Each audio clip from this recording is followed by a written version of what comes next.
De fortes pluies dans les Hautes-Pyrénées, les élections municipales qui se poursuivent sur Tarbes et Aureilhan, et puis un tunnel d'Aragnuet-Bielsa qui a été entièrement rénové, 21 millions d'euros investis. On en parle dans cette édition.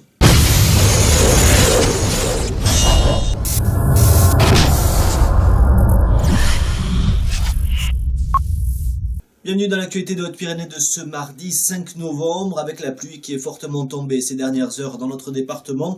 En 24 heures, c'est l'équivalent de 2 à 4 semaines, suivant les endroits de précipitations qui sont tombés, ce qui a provoqué quelques incidents, et notamment un camion-citerne qui s'est renversé ce mardi après-midi sur l'autoroute peu avant Ibos.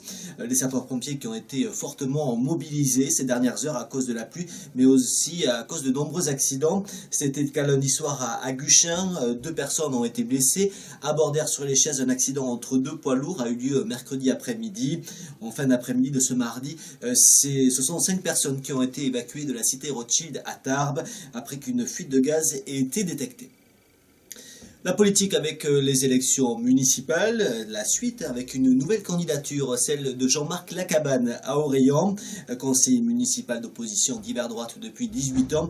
Il mènera la liste Aureilhan Changement, qu'il est entré en campagne pour, je cite, proposer une alternative à la politique locale calquée sur le modèle national. Fin de citation, son communiqué à retrouver sur notre site spireneeinfo.fr. À Tarbes, le front de gauche est toujours mobilisé autour de la liste Tarbes citoyenne. Un grand meeting s'annonce pour le 12 novembre prochain, ça sera à la GESP à Tarbes, avec Jean-Luc Mélenchon et Marie-Georges Buffet. Les explications signées Marie-Pierre Vuilleux. Et le 12, pourquoi ? Eh bien parce qu'il fallait un grand round de départ. Je crois qu'on veut bien montrer que cette fois c'est la bonne. Qu'on part pas en campagne pour faire figuration, mais qu'on part en campagne pour battre Gérard Trémèche, pas simplement parce qu'on n'aime pas le maire sortant ou qu'on conteste son bilan. Il y a des choses qu'on gardera, bien évidemment, la plupart. Mais par contre, on pense qu'aujourd'hui, une gestion municipale dans un contexte de crise doit d'abord être marquée par la solidarité et ensuite par la citoyenneté, c'est-à-dire le fait que les gens entre 2 mandats, ils aient leur mot à donner. C'est pas le cas. Avec Gérard Trémèche, ça ne sera pas le cas s'il est réélu. Donc voilà, pourquoi un grand meeting avec Marie-Georges Buffet, avec Jean-Luc Mélenchon, avec Myriam Martin ? Parce que je crois que plus le signal est fort et haut au départ, plus on sent notre capacité à mobiliser, plus on voit de la lumière pour aller rapidement, plus ça donne envie, l'appétit vient en mangeant. Donc je crois que c'est tout à fait vrai. Donc on a dit là on va mettre plus de 1000 personnes. On va démontrer que le peuple de gauche dans cette ville ne s'est pas éteint, que les élections municipales, il n'y a pas un autre saut que la gauche qui serait incarnée par Trémèche. Et donc on appelle tous les progressistes de Tarbes à être à la GESP à partir de 18h30. Et puis dans la foulée, on va présenter notre liste, différents porte-voix, parce que j'en suis une, mais il y en a d'autres. Et puis ils ont plein de couleurs, ils sont beaux, il y a des jeunes, des moins jeunes, mais on a une pêche d'enfer. Et puis ensuite, on aura quelques mois pour gagner la ville. Voilà. Interview complète à retrouver sur notre site spireneeinfo.fr à la rubrique Web TV.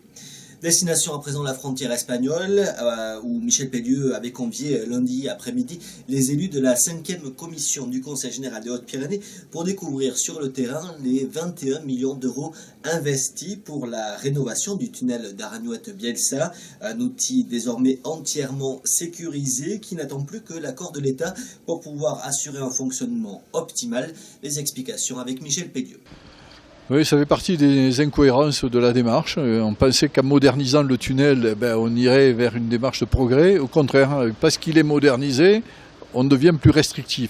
Bon, ce qui est totalement anormal, et c'est la raison pour laquelle on fait des démarches en tous sens pour revenir à au moins la bidirectionnalité, c'est-à-dire faire en sorte que 2 voitures puissent se croiser de façon à faciliter la fluidité à l'intérieur du tunnel et éviter que ça ne soit au contraire anticommercial comme ça peut l'être aujourd'hui.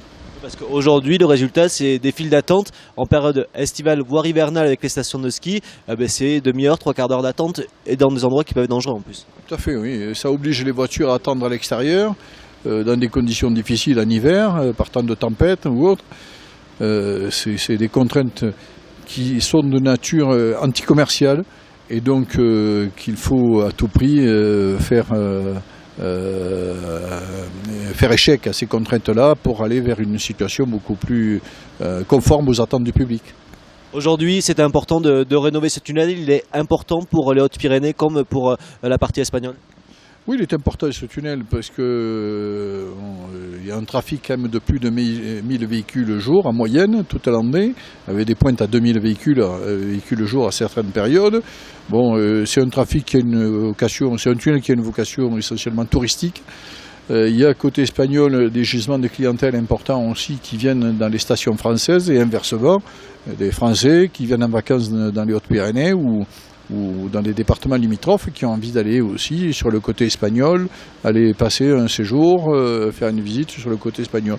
Donc cette relation transfrontalière, et puis on est à l'heure de l'Europe, il est normal que ce type de relation transfrontalière soit facile et fluide.